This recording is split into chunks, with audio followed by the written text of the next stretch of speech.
कर्क राशि वाले लोगों के लिए ये जो महीना है करियर के लिहाज से काफ़ी अच्छा रह सकता है। मेहनत का पूरा पूरा फल आपको इस टाइम पर मिलेगा और आपके जो भी प्रयास थे वो इस टाइम पर सफल हो सकते हैं। कुछ छोटी रुकावटें हालांकि यहाँ पर बनी रहेंगी, लेकिन वो किसी भी तरह की बड़ी परेशानी में आपके लिए नहीं बदलेंगी। बिजनेस में औसत रिजल्ट आपको मिलने वाले हैं, खासकर अगर आप नए रिस्क से बचकर जो भी आपकी मौजूदा योजनाएं हैं उन्हीं पर अपना पूरा फोकस रखते हैं। नौकरी पेशा लोगों के लिए ये महीना खास तौर पर अनुकूल रहने वाला है। आपके टारगेट पूरे होंगे, आपके काम की सराहना मिल सकती है। वरिष्ठों के साथ हालांकि कभी कभी थोड़ा बहुत आपका तालमेल जो है वो बिगड़ सकता है। आर्थिक रूप से ये महीना मजबूती के संकेत दे रहा है। मेहनत के अनुसार आपको लाभ मिलने की पूरी पूरी संभावनाएं यहाँ पर बन रही हैं। आय में बढ़ोतरी हो सकती है आपकी। 4 जुलाई के बाद से कमाई के अवसर और आपके लिए मजबूत होने वाले हैं। हालांकि खर्चों पर नियंत्रण रखना आपके लिए बहुत ज़्यादा ज़रूरी रहेगा, क्योंकि बचत पर दबाव बन सकता है। कुल मिलाकर आपके पास पैसे का इनफ्लो आउटफ्लो बना रहेगा, लेकिन संभाल कर उसको चलना होगा। स्वास्थ्य के मामले में ये महीना सामान्य से बेहतर रह सकता है। बड़ी समस्या के संकेत यहाँ पर आपके लिए नहीं है। पुरानी जो समस्याएं थी, पुरानी जो परेशानी आप फील कर रहे थे, वो भी कम हो सकती हैं। बस खान पान का और दिनचर्या का आपको ध्यान रखना होगा। लापरवाही या गलत भोजन से परेशानी हो सकती है। ऊर्जा में आपकी कभी कभी उतार चढ़ाव संभव है, लेकिन अगर आप बैलेंस लाइफस्टाइल को अपनाते हैं तो आप एकदम फिट अपने आप को महसूस करेंगे। सिंह राशि वाले लोगों के लिए जुलाई का जो ये महीना है, ये करियर के लिए औसत से बेहतर रह सकता है। शुक्र और मंगल का सपोर्ट आपकी मेहनत को अच्छे परिणाम दिलाने में मदद करेगा। हालांकि वरिष्ठों और सहकर्मियों के साथ थोड़ा सा आपका तालमेल बिगड़ता हुआ नजर आ रहा है, इसलिए संयम आपके लिए बहुत ज़्यादा ज़रूरी रहेगा। बिजनेस में इस महीने सावधानी ज़रूरी है। शनि की कमज़ोर स्थिति और राहु का प्रभाव नए रिस्क लेने से, बड़े इन्वेस्टमेंट करने या किसी तरह के भी बड़े प्रयोग करने से बचने के संकेत दे रहा है। महीने के पहले हिस्से में कुछ अच्छे परिणाम आपको मिल सकते हैं।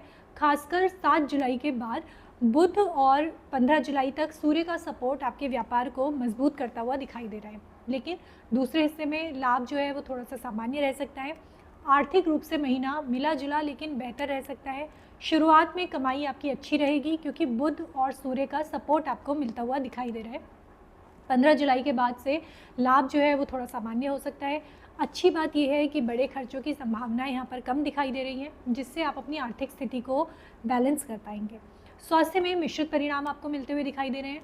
16 जुलाई तक सूर्य का सपोर्ट आपकी ऊर्जा और रिकवरी को बढ़ाए रखेगा, लेकिन राहु और केतु और मंगल का प्रभाव बीच बीच में आपको थकान या फिर छोटी मोटी परेशानियां दे सकता है। इम्यूनिटी कमज़ोर रह सकती है, इसलिए मौसमी बीमारियां या इन्फेक्शन से आपको सावधानी बनाए रखने की ज़रूरत रहेगी। कन्या राशि वाले लोगों, जुलाई में बुध का मजबूत गोचर आपकी कार्य क्षमता को बढ़ाने वाला है। कामकाज में अच्छे परिणाम मिल सकते हैं। बिजनेस और प्रोफेशन दोनों में पॉजिटिव रिजल्ट यहाँ पर आते हुए दिखाई दे रहे हैं। हालांकि शनि के प्रभाव के कारण बड़ा रिस्क लेने से आपको बचना ज़रूरी रहेगा। धैर्य और सोच समझकर लिए गए फैसले आपको सफलता दिलाएंगे। नौकरी पेशा लोगों के लिए समय काफ़ी हद तक अच्छा रहने वाला है। कभी कभी मिले जुले परिणाम आपको मिल सकते हैं, लेकिन बृहस्पति और सूर्य के सहयोग से कुल मिलाकर जो स्थितियां हैं वो पॉजिटिव रहने वाली हैं। आर्थिक रूप से ये महीना अच्छा रह सकता है। शुरुआत में अच्छे अवसर आपके पास आ सकते हैं। आपकी जो इनकम है वो स्टेबल रहने वाली है। 16 जुलाई के बाद से सूर्य का प्रभाव आय को मजबूत करेगा। हालांकि 15 जुलाई के बाद बृहस्पति के कमज़ोर होने से जो आपकी प्रॉफिट है उसकी रफ्तार थोड़ी सी धीमी हो सकती है। कुल मिलाकर आय आपकी संतोषजनक रहने वाली है।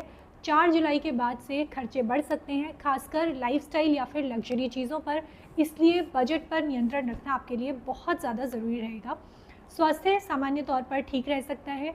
बुध और सूर्य का सपोर्ट ऊर्जा और रिकवरी करने में मदद करेगा।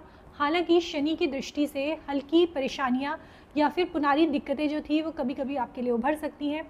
नई गंभीर बीमारियों के यहाँ पर कोई संकेत नहीं नज़र आ रहे हैं, लेकिन सतर्कता रखना बहुत ज़्यादा ज़रूरी है। नियमित दिनचर्या को अपनाएं और सावधानी से अपने आप को फिट रखें।